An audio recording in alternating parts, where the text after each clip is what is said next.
ఉద్దండాపూర్ భూసేకరణకు ఈ రోజు ఎందుకు రైతులకు నష్టపరిహారం ఇవ్వలేదు అని నేను అడుగుతున్నా. మా అనిరుద్ధ్ వచ్చి అడుగుతున్నాడు, అన్న ఉద్దండాపూర్ రైతు బాధితులకు ముంపు బాధితులకు నువ్వు పెంచినావు, కొంత నిధులు విడుదల చేసినావు, మిగతావి నువ్వు విడుదల చేస్తే నువ్వు విడుదల చేస్తా అని చెప్తే నేను రైతులకు వెళ్ళి చెప్పుకుంటా అని చెప్పి ఈరోజు ఎమ్మెల్యే గారు అడుగుతున్నారు.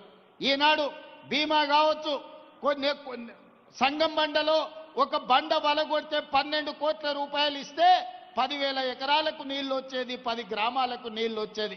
10 కోట్ల రూపాయలు కూడా నువ్వు ఇయ్యకపోతే సంగం బండలో బండ వలగొట్టలే.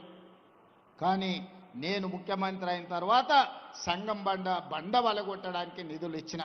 ఇవాళ భూసేకరణకు సంబంధించి కసిరెడ్డి నారాయణ రెడ్డి వేదిక మీదనే ఉన్నాడు, శాసన మండలి సభ్యుడు ఉన్నప్పుడు ప్రయత్నం చేసిండు.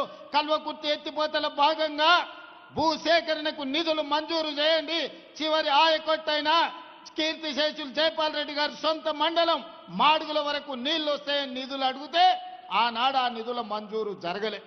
కానీ నేను ముఖ్యమంత్రి అయిన తర్వాత కసిరెడ్డి నారాయణ రెడ్డి గారు, డాక్టర్ మల్లు రవి గారు వచ్చి కల్వకుర్తి శాసనసభ నియోజకవర్గంలో కృష్ణానది జలాలు పారాలి, మాడుగులకు నీళ్లు రావాలి అనంటే 70-75 కోట్ల రూపాయలు భూసేకరణకు చెల్లించాలి, రైతులను ఆదుకోండి అని చెప్తే మన ప్రభుత్వం వచ్చిన తర్వాతనే ఇవాళ భూసేకరణ నిధులు విడుదల చేసినాం. ఉద్దండాపూర్కి నిధులను విడుదల చేసినాం. ఈనాడు మనం ఏదైతే చర్చ జరుగుతున్నదో మక్తల్ నారాయణపేట కొడంగల్ ఎత్తిపోతల పథకం ఆషామాషిగా రాలే.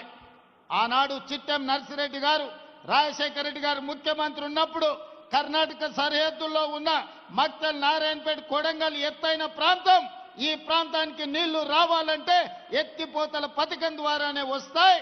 భీమా ఎక్స్టెన్షన్ ప్రాజెక్టు కింద నిధులు మంజూరు చేయించమని చిట్టం నర్సిరెడ్డి గారు అడిగారు. కానీ వారు మరణించడం, రాజశేఖర రెడ్డి గారు మరణించడంతో ఆ ప్రాజెక్ట్ ఆగిపోయింది. మళ్ళీ నేను కొడంగల్ శాసనసభ్యుడిగా బాధ్యత తీసుకున్న తర్వాతనే ఆనాటి ఉమ్మడి రాష్ట్రంలో ఆనాటి ప్రభుత్వాన్ని ఎంబడిపడి పదే అడిగి సర్వేలకు నిధులు మంజూరు చేయించి 7.5 టీఎంసీల నికర జలాలతోని నారాయణపేట కొడంగల్ ఎత్తిపోతల పథకాన్ని 1,500 కోట్ల రూపాయలతోని 2014 చివరి జీవో ఉమ్మడి రాష్ట్రంలో ఈ రోజు మక్తల్ నారాయణపేట కొడంగల్ ఎత్తిపోతల పథకం తెచ్చుకున్నాం. నేను అడుగుతున్న ఈనాడు గతంలో 10 సంవత్సరాల అధికారంలో ఉన్న మీరు ఎందుకు మాకు అన్యాయం చేసిరు? ఆనాడు మీ మక్తలైనా, నారాయణపేటైనా, కొడంగలైనా మీ పార్టీ ఎమ్మెల్యేలనే గెలిపించిండు కదా, మహబూబ్ నగర్ పార్లమెంట్లో మీ పార్టీ ఎంపీనే గెలిపించిండు కదా, మరి వివక్ష ఎందుకు చూపించిందని నేను ఈరోజు అడగదలుచుకున్నా.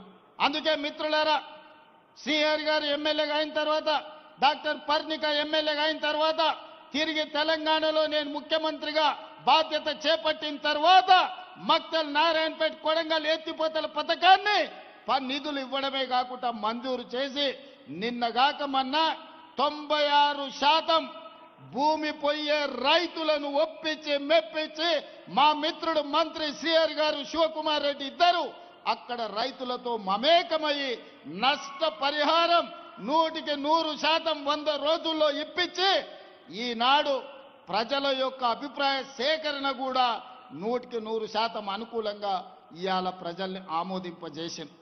మేము ఉండబట్టి, ఈ జిల్లా వాడిని కాబట్టి ఈనాడు ఈ ప్రాంతంలో ఉండే సమస్యల్ని, ఈ రైతుల కష్టాలను అర్థం చేసుకొని అది కల్వకుర్తి పథకమైన జూరాల దగ్గర బ్రిడ్జ్ కావాలి, జూరాల కట్ట తెగిపోయేటట్టుంది, ఆ ప్రాంతంలో ఎక్కువగా ప్రయాణం చేస్తుండ్రు, దానికి కొత్త బ్రిడ్జ్ కావాలి అని కృష్ణమోహన్ రెడ్డి గారు శ్రీహరి అడిగితే 123 కోట్ల రూపాయలతోని జూరాల బ్రిడ్జ్ను కాపాడడానికి ఇవాళ ఒక కొత్త బ్రిడ్జ్ను మనం మంజూరు చేసుకోవడం జరిగింది. మిత్రులారా, ఇవాళ ఆలోచన చేయండి. ఈ జిల్లాలో ఉన్న పాత్రికేయ మిత్రులకు నేను విజ్ఞప్తి చేస్తున్నా, మీరందరూ కూడా ఈ జిల్లాలోనే పుట్టి ఈ జిల్లాలోనే పెరిగిన పాలమూరు బిడ్డలే. ఈ ప్రాంతంలో ఉన్న ఏ ఒక్క ప్రాజెక్ట్ అయినా 10 సంవత్సరాల ఆనాటి ప్రభుత్వం ఎందుకు పూర్తి చేయలే? ఇవాళ పొంకనాలు కొడుతున్న మంత్రులు ఆనాడు మంత్రులుగా పనిచేసిరు. ఏ ఒక్క రోజైనా కేసీఆర్ దగ్గరికి వెళ్ళి ఈ ప్రాజెక్టులు పూర్తి చేయి, మా పాలమూరుకు నిధులు ఇవ్వండి అని ఏ ఒక్క రోజైనా అడిగినరా? అడిగే ధైర్యం మీకు ఉన్నదా? కనీసం అనుమతి లేకుండా ముఖ్యమంత్రి గారి దగ్గరికి వెళ్తే ఫామ్ హౌజుల కన్నా మిమ్మల్ని రానిచ్చిండా? ఇవాళ మీరొచ్చి పనులు చేస్తున్న మమ్మల్ని తప్పులు పట్టే ప్రయత్నం చేయడం అంటే మీ చేతగాని తనాన్ని కప్పిపుచ్చుకోవడానికి, ఆ చెత్త ప్రచారాన్ని మా మీద చెయ్యడానికి మీరు ప్రయత్నం చేస్తున్నారు. అందుకే మిత్రులారా, ఈనాడు జిల్లా ప్రజలకు నేను విజ్ఞప్తి చేయదలుచుకున్నా. ఇవాళ మనకు మొట్టమొదటి ముఖ్యమంత్రిగా హైదరాబాద్ రాష్ట్రానికి బూరుగుల రామకృష్ణారావు గారు బాధ్యత వహిస్తే 75 సంవత్సరాల తర్వాత అదే తట్ట పని, బట్టి పని, పార పని చేసే పాలమూరు బిడ్డకి ఈరోజు రెండవసారి తెలంగాణ రాష్ట్రానికి ముఖ్యమంత్రి అయ్యి ఈ జిల్లా సమస్యల్ని తీర్చే అవకాశం వచ్చింది. వాళ్ళ కడుపు మంట అంతా గదే. మా చేతి కింద, మా చెప్పు కింద ఉండాల్సిన వాళ్ళు, మా మోచేతి నీళ్లు తాగి బతకాల్సిన వాళ్ళు ఈరోజు రాష్ట్రాన్ని నడిపిస్తారా, పాలమూరుకు నిధులను మంజూరు చేస్తారా అని చెప్పి ఇవాళ కుట్రతోని మళ్ళీ మీ దగ్గరకు వచ్చి నాటకాలు మొదలు పెట్టిండ్రు. అందుకే నేనన్నా, ఇవన్నీ కాదు, సభలు పెట్టుడు, ఉపన్యాసాలు ఇచ్చుడు, జబ్బలు జరుచుకున్నాడు కాదు, శాసనసభలోకి రా,